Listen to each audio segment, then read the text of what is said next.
ਅੰਮ੍ਰਿਤਪਾਲ ਸਿੰਘ ਵੱਲੋਂ ਜਥੇਦਾਰ ਅਕਾਲ ਤਖ਼ਤ ਸਾਹਿਬ ਦੇ ਨਾਲ ਮੁਲਾਕਾਤ ਕੀਤੀ ਗਈ ਹੈ ਜੀ। ਇਸ ਮੁਲਾਕਾਤ ਬਾਬਤ ਮੀਡੀਆ ਦੇ ਵਿੱਚ ਜੋ ਵੀ ਕੁਝ ਬਾਹਰ ਆਇਆ ਤਾਂ ਉਹਦੇ ਬਾਰੇ ਚਰਚਾ ਜ਼ਰੂਰ ਕਰਿਓ। ਜੀ ਬਿਲਕੁਲ।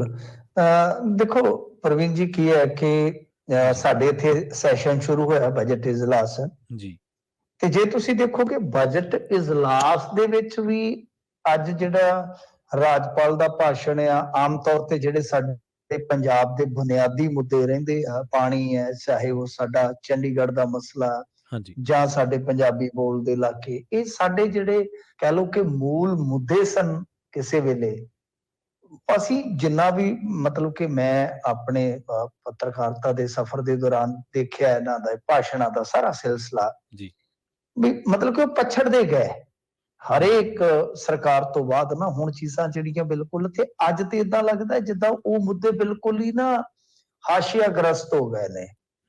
ਜੀ, ਜਿੱਦਾਂ ਅੱਜ ਰਾਜਪਾਲ ਦਾ ਐਡਰੈਸ ਤੁਸੀਂ ਕਿਤੇ, ਹੁਣ ਚਲੋ ਤੁਸੀਂ ਉੱਠੇ ਹੋ ਸਾਰੇ ਯੂਐਸ ਵਾਲੇ, ਤੇ ਜਦੋਂ ਵੀ ਤੁਹਾਨੂੰ ਕਿਤੇ ਮੌਕਾ ਮਿਲੇ ਤੁਸੀਂ ਦੇਖ ਲੈਣਾ ਜੀ, ਤੁਹਾਨੂੰ, ਕਿਉਂਕਿ ਉਹ ਗਵਰਨਮੈਂਟ ਦਾ ਭਾਸ਼ਣ ਹੈ ਨਾ। ਜੀ, ਜੀ, ਗਵਰਨਮੈਂਟ ਅੱਗੇ ਕਿਸ ਤਰ੍ਹਾਂ ਚੱਲੇਗੀ, ਉਹ ਕੀ ਸੋਚ ਰਹੀ ਹੈ, ਕਿਸ ਪੁਆਇੰਟ ਆਫ ਵਿਊ ਨਾਲ ਪੰਜਾਬ ਨੂੰ ਦੇਖਦੀ ਹੈ। ਮਤਲਬ ਕਿ ਮੈਂ ਇਸ ਚੀਜ਼ ਤੋਂ ਹੈਰਾਨ ਹਾਂ ਕਿ ਮੀਡੀਆ ਵੀ ਸਾਡਾ ਮੁੱਦਿਆਂ ਨੂੰ ਛੱਡ ਰਿਹਾ ਜੀ, ਸਾਡੀ ਗਵਰਨਮੈਂਟ ਵੀ ਛੱਡ ਰਹੀ ਹੈ। ਤਾਂ ਮਤਲਬ ਖਬਰ ਜਿਹੜੀ ਆ ਉਹ TRP ਵਾਲੀ ਹੈ ਹਮੇਸ਼ਾ ਜੀ। ਬਸ ਅੱਜ ਵੀ ਜੇ ਤੁਸੀਂ ਦੇਖੋਗੇ ਤਾਂ ਇਹਦੇ ਤੇ ਬਹੁਤ ਘੱਟ ਗੱਲ ਆ। ਅਮਰਤਪਾਲ ਸਿੰਘ ਨੇ ਇਹ ਕਹਿਤਾ, ਅਮਰਤਪਾਲ ਸਿੰਘ ਨੇ ਇਹ ਕਹਿਤਾ, ਉਹੀ ਚੀਜ਼ ਨੂੰ ਖਿੱਚ ਖਿੱਚ ਕੇ ਬਹੁਤ ਲੰਮਿਆ ਕੀਤਾ ਜਾ ਰਿਹਾ। ਚਲੋ ਹੋਈ ਕਿਤੇ ਕਵਰੇਜ ਕਰ ਲਈ ਤਾਂ ਖੈਰ। ਅੱਜ ਜਿਹੜੀ ਇਜਲਾਸ ਵਾਲੀ ਗੱਲ ਆ, ਇੱਕ ਪਾਸੇ ਉਹ ਸੀ ਤਾਂ ਉੱਥੇ ਵੀ ਬਾਹਰ ਆ ਕੇ ਜਿਹੜਾ ਵੀ ਕੋਈ ਮੰਤਰੀ ਨਿਕਲੇ, ਜਿਹੜਾ ਵੀ ਕੋਈ ਇਹਨਾਂ ਦਾ ਵਿਧਾਇਕ ਨਿਕਲੇ, ਉਹੀ ਗੱਲਾਂ ਉਹੀ ਬਾਤਾਂ। ਉਹ ਇੱਕ ਕਹਿੰਦੇ ਆ ਆਪੋਜੀਸ਼ਨ ਵਾਲੇ ਕਿ ਕਾਰਵਾਈ ਕਰੋ, ਉਹ ਕਹਿੰਦੇ ਆ ਜੀ ਕਰਾਂਗੇ, ਛੱਡਾਂਗੇ ਨਹੀਂ, ਬਸ ਇੱਥੇ ਆ ਕੇ ਗਰਾਰੀ।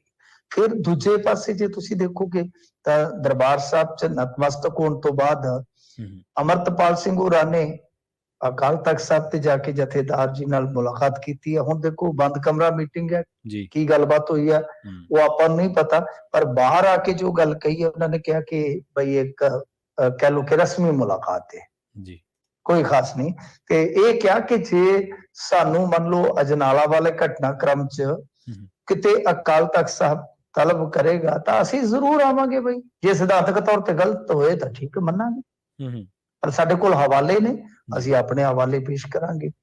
ਬਾਕੀ ਉਹ ਫਿਰ ਵਿੱਚ ਖਬਰ ਇਹ ਚੱਲ ਪਈ ਕਿ ਅਮਰਤਪਾਲ ਸਿੰਘ ਨੂੰ ਮਤਲਬ ਕਿ ਏਜੰਸੀਆਂ ਮਰਵਾ ਸਕਦੀਆਂ ਜੀ, ਉਹ ਏਦਾਂ ਹੋ ਸਕਦਾ ਕਿਉਂਕਿ ਪਹਿਲਾਂ ਆਇਆ ਨਾ ਕਿ ਜਾਨ ਨੂੰ ਖਤਰਾ ਜੀ ਨਪੋਤਿਆ, ਤੇ ਫਿਰ ਅਮਰਤਪਾਲ ਸਿੰਘ ਨੂੰ ਪੁੱਛਿਆ ਤੇ ਉਹ ਕਹਿੰਦੇ ਕਿ ਬਈ ਜੀ ਗੱਲ ਇਹ ਆ ਕਿ ਇਹਨਾਂ ਨੇ ਤੇ ਮਰਵਾਉਣਾ। ਫਿਰ ਉਹ ਕਹਾਣੀ ਚੱਲ ਪਈ। ਅੱਛਾ ਗੱਲ ਵੇਖੋ ਕਿਸ ਤਰ੍ਹਾਂ ਦਾ ਰੋਲ ਖਚੋਲਾ ਹੈ।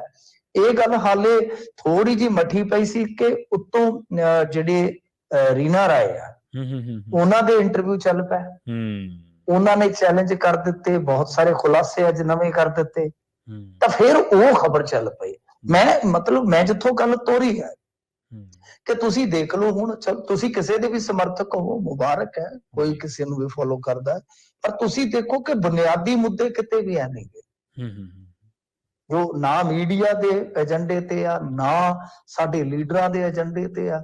ਬਸ ਮਤਲਬ ਕਿ ਜਿੱਥੋਂ ਸਿਆਸਤ ਦੀ ਰੋਟੀ ਪੱਕਦੀ ਆ ਉਹ ਖਿੱਚੀ ਜਾਂਦੇ ਆ ਕੰਮ ਨੂੰ। ਤਾਂ ਇਹ ਬੜਾ ਮਤਲਬ ਕਿ ਅਹਿਮ ਪਹਿਲੂ ਹੈ ਕਿ ਸਾਡਾ ਮੀਡੀਆ ਵੀ ਅਸਲ ਮੁੱਦਿਆਂ ਨੂੰ ਛੱਡ ਰਿਹਾ ਹੈ।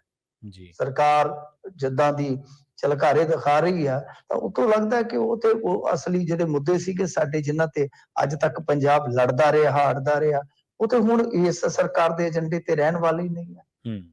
ਤਾਂ ਇਹ ਸਾਡੇ ਲਈ ਚਿੰਤਾ ਵਾਲੀ ਗੱਲ ਹੋ ਸਕਦੀ। ਪਰ ਮੈਂ ਜਿਵੇਂ ਤੁਹਾਨੂੰ ਦੱਸਿਆ ਕਿ ਸਾਰੀ ਦਿਹਾੜੀ ਇਹੋ ਹੀ ਖਬਰਾਂ, ਇਹੋ ਹੀ ਆਲੇ ਦੁਆਲੇ ਸਾਡੇ ਇੱਥੇ ਘੁੰਮਦੀਆਂ। ਤੇ ਸੱਚ ਜਾਣੋ, ਤੁਸੀਂ ਵੀ ਕਹੋਗੇ ਕਿ ਇੱਕੋ ਹੀ ਖਬਰ ਹੁੰਦੀ ਹੈ ਸਾਰੇ ਪੱਤਰਕਾਰਾਂ ਕੋਲ ਜਿਹੜੇ ਪੰਜਾਬ ਚੋਂ ਬੋਲਦੇ ਨੇ, ਪਰ ਕਰੀਏ ਕੀ?